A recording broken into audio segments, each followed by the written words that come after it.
Hi, and a huge welcome to Steve's Kitchen. Today we're going to be... Oh wait, that's not my intro. That's actually how Steve over at Steve's Kitchen opens his show. And he's having a contest to celebrate his 5,000 subscriber milestone.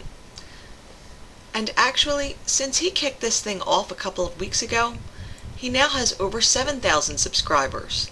I mean, the man is on a meteoric rise, because folks, he's just that good.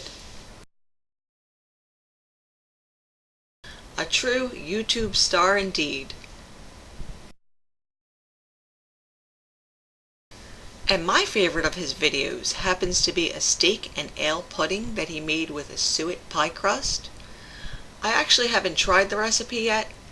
I bought the suet, then I had to figure out how to prep the suet. I had to grate it in the food processor. What a mess.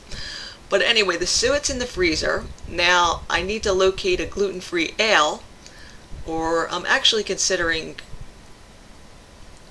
making the whole thing with red wine to put an Italian twist on it.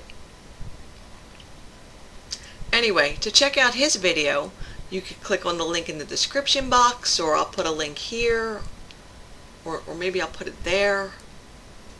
I think it's there. Yes, click on the link there, and while you're over there, don't forget to subscribe. See you again soon.